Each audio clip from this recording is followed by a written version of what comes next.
Back in February, I quit my job. Now, let me say this really quick. It's not that I hated my job or I didn't like it. I actually really enjoyed my job. I was a graphic artist for the largest distributor of Alaskan souvenirs, and I designed stuff like this, and this, and these, and this. The real reason I wanted to leave my job was because I wanted more time. More time to work on my music. More time to make videos. Hola, mi amigos. More time to go for a run.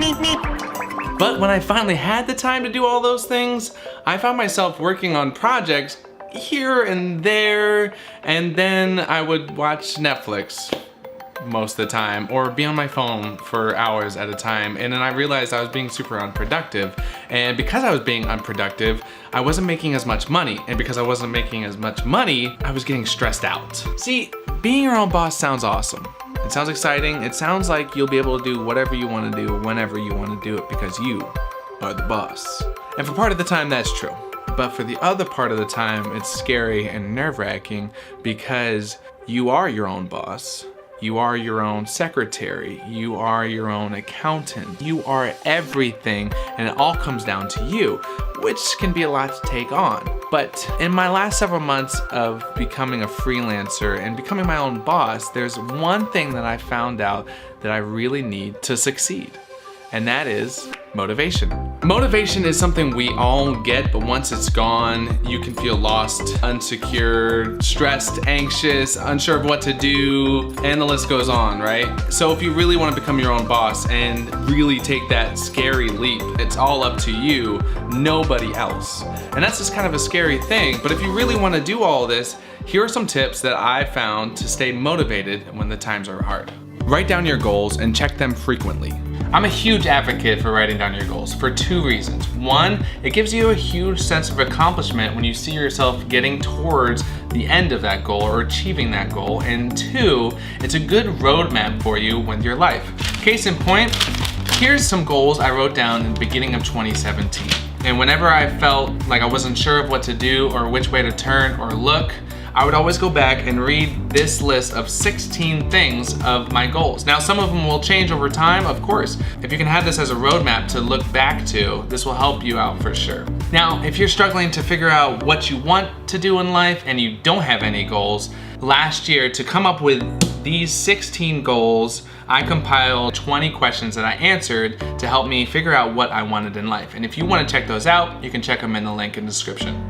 Read and watch motivational speakers. Sometimes this is what I like to do. I like to wake up in the morning, get outside, read or listen to some motivational speaking. It doesn't have to be long, it can be really short, just to get a couple minutes of just good motivation in you. Good ones to start out with are Gary Vaynerchuk. We're living in a world where there's so much more opportunity. Or YouTube's own Casey Neistat. Someone who starts something and doesn't finish something, that is a loser. Eliminate distractions. I get distracted a lot, especially when I have a ton of things going on and I don't know what to focus on. I find myself getting on my phone, getting on Instagram, getting on Facebook when I don't need to, and it's not productive and it's not helping the projects that I'm working on. And what you gotta do is you just gotta get rid of them. Not rid of them, just put them in the other room. Turn off your Wi-Fi if you can. If you're working on a video or something you can do offline, get rid of those distractions because you'll be wasting way more time on those things when you could be working on something that actually matters. Visualize the results. There's a video of Jim Carrey back in 1997 on the Oprah Winfrey Show where he talks about visualization.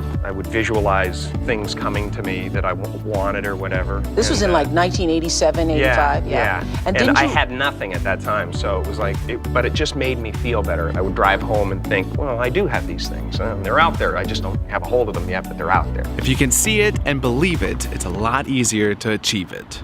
And reward yourself. This is where the distractions come back into play. I say if you've been working hard, you see a lot of your goals getting accomplished and a lot of check marks on that to-do list, shut down the laptop and turn on the TV. Bring up that phone, get distracted. We have to enjoy the small wins, so the bigger the goal we accomplish, the better it is. So if you really want to make that jump from full-time to freelance and quit your job and become your own boss, it is scary. I will be the first one to tell you. It's nerve-wracking, and and there are always things you're learning, but it is exciting and there's always something new. And if you're scared of taking that leap, but you have the passion and the motivation to do it, I support you 100%. And if you have any questions on anything, on taking that leap or whatever else, you can private message me at Stephen Cornfield on Instagram. And I'll try to answer to the best of my ability, and if I can't, I'll point you in the direction of someone who can. But other than that, thank you for watching this video. I really do appreciate you taking the time out of your busy day to watch it. And as always, I will see you next time.